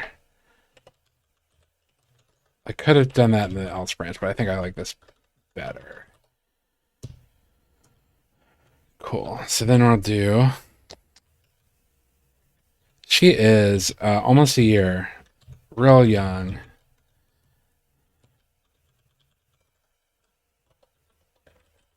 Getting to be kind of like a cool age, lots of personality and stuff. So, we're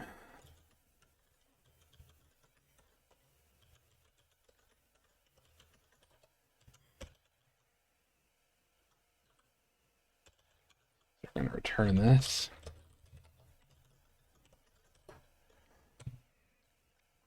And it wants to be borrowed. So I think we actually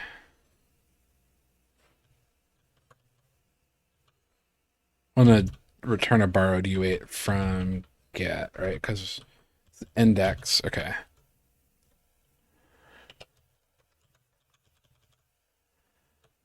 Return a borrowed U8. It might say like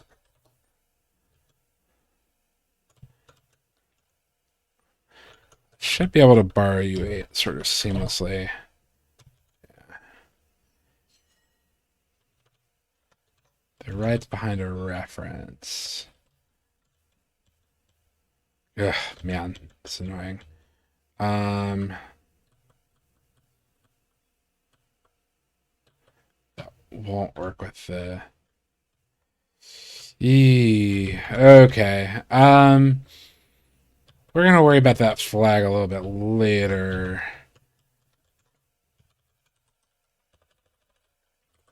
I'm gonna have to I did all this like implementing index for things to be smart, and it's not very smart. So there's a test here that won't work.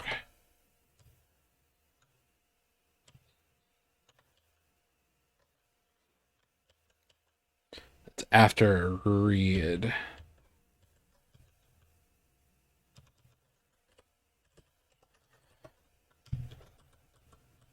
It's another to do. Where's my get? to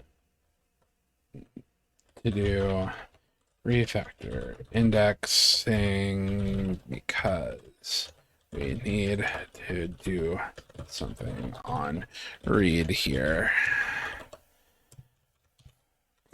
It's undone. All of that stuff. That's my continual lesson on being and trying to be clever.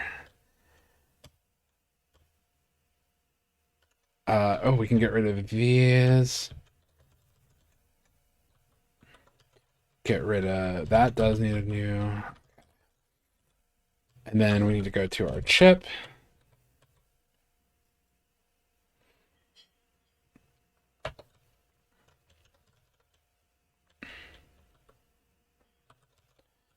Cycles.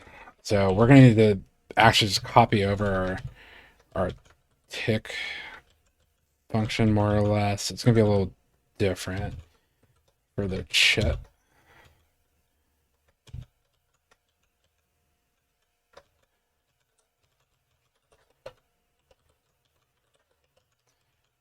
And do self.clocks. Let's make sure.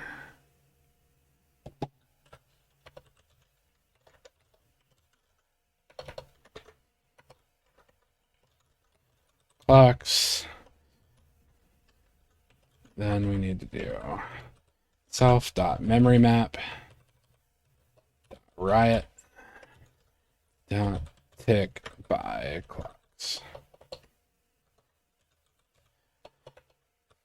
This may be order dependent at some point. Isn't there? Mmap.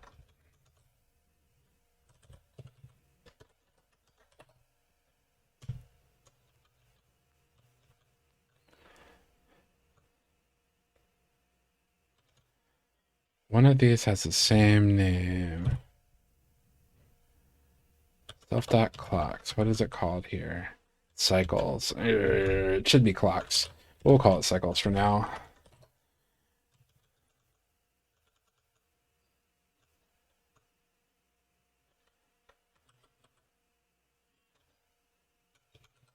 Doesn't just be size. It's fine.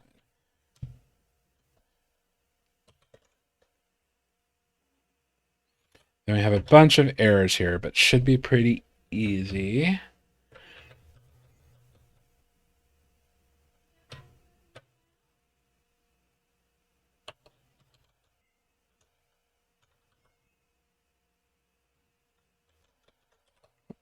Doesn't like something here. Duration from nanos. Oh, I see. That's why it's U64. Well, we'll just do U64.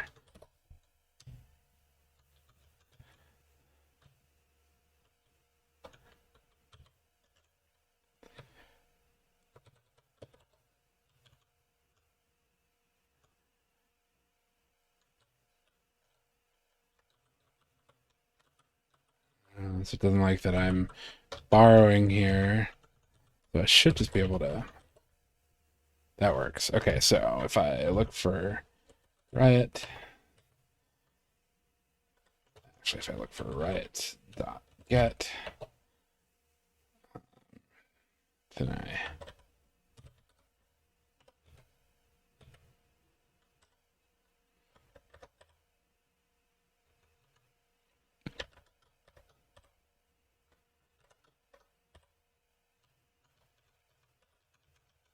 let's undo that last one.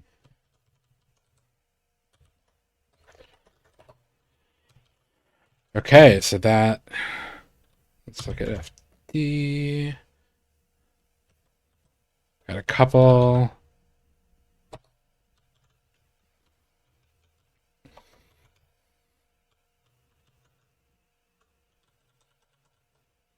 Thought I got all those, but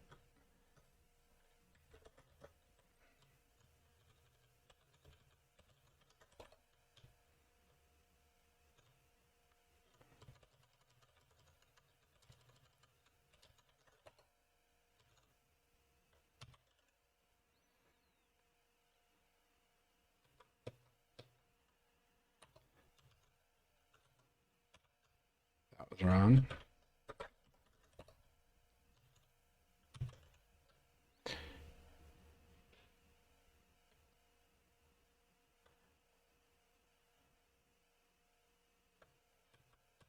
Okay, it's telling me to replace some stuff that I don't want to replace. I think I'm good. And then I need to change one more place, which is the instructions. And it's wherever I'm doing cycles plus equals.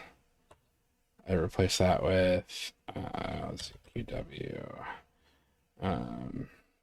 And change find equals that. Whoop.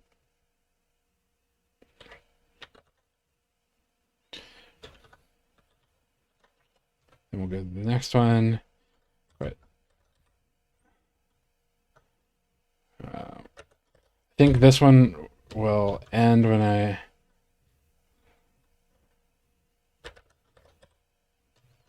out of stuff to do.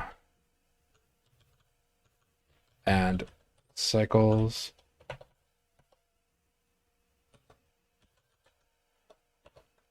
Tick.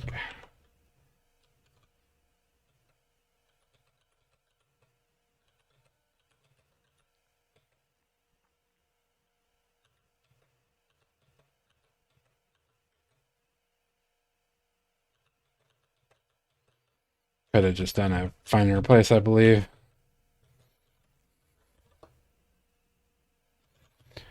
Awesome. And I don't know that this will work first try. There's probably something that I'm not handling down the line, but let us take a look. Cargo run. We'll do the fast version. See what happens. Attempt to divide a variable by 0.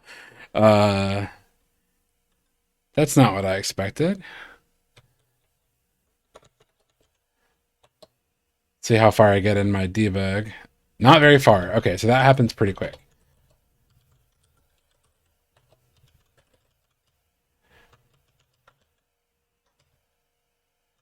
Clocks per interval. Oh. So this needs to default to something other than 0, because it's going to tick no matter what. I don't want to deriving default. What does it look like, the impl default? No, there's like formatting and stuff. Okay, so if that happens, I'm just gonna return if self dot.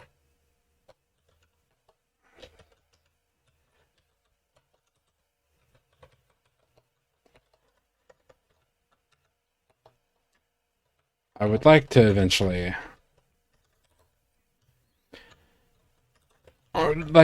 just make that work, and give it a default clock cycle, because it doesn't matter. It'll just sit there spinning.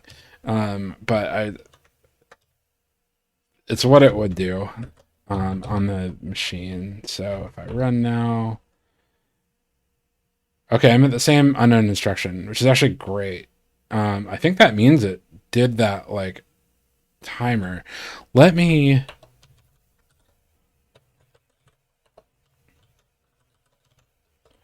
try it.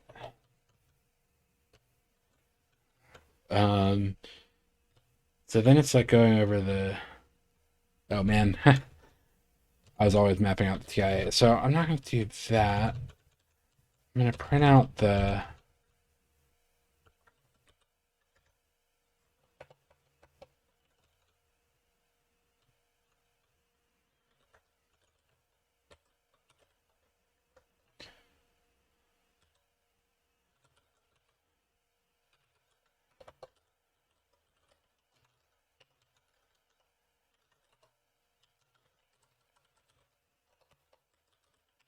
got debug on it, so why don't I actually just debug print it, and we'll see what it looks like.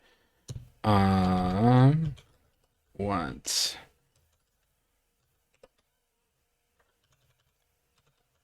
that,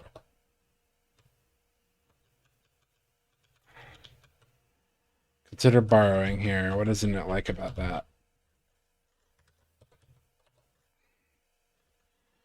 Move occurs. Probably Q. So if we just borrow this, if we do what the compiler says, it works. Okay, so that all works. So what if we run with debug? Will we see? Oh, neat. Cool. So we're seeing nothing's happening because clocks per interval isn't set, but at some point something's going to set. Yeah, there it goes. You can see the timer counting down. It's going to keep going till it hits 0, and then it moves on. Awesome.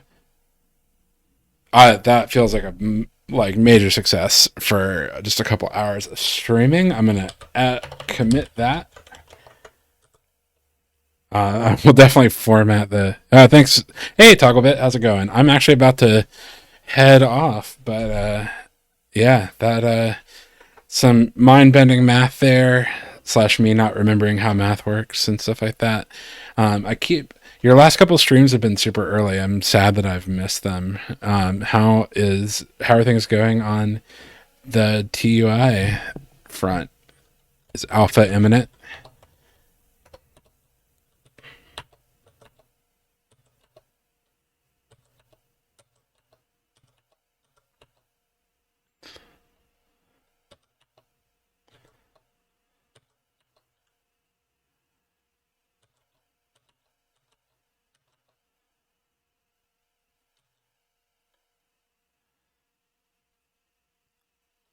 Yeah. I feel like every time I talk to you, I I feel like I feel like right now with that project, it's a cycle of like fixing stuff and then like finding a way to just wreck it, and then it feels like it's getting better every time, but it's definitely been like a as you go, you just break it horribly, and then when you fix it, it's better at the end. But I mean, I guess that kind of describes software development, but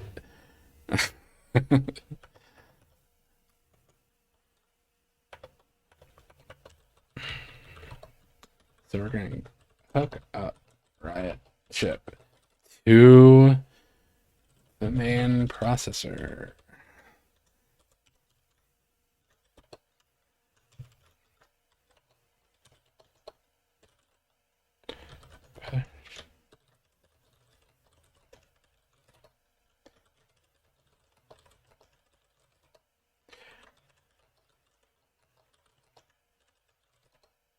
There we go. A little too fast for that. Yeah, I think I'm going to call that a stream. I'm going to take my 19 viewers or so and find somebody to raid. Toggle, you don't happen to be streaming anytime soon, do you?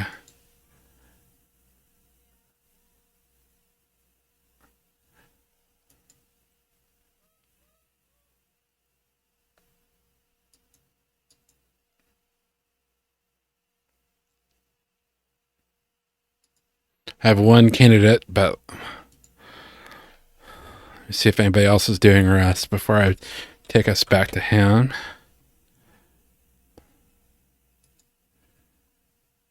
It's me. It is. I think that's in Russian. One in Portuguese. I hate to dump everybody into. Oh, you're spent. All right, man. We'll take a break. I look forward to seeing your stream coming up next week. Yeah, let's see if there's anybody. I jumped us into a German language one, and I felt kind of bad about it. I had one follower, like last time, yesterday, I guess. I had one follower who was German or spoke German well, but the rest of us were just like trying to figure out. I'm waiting for the tax stuff to go through. It's like taken more than 3 days, and it says it could take 3 weeks now, and there's nothing they can do about it. So there's that. Anthony writes code.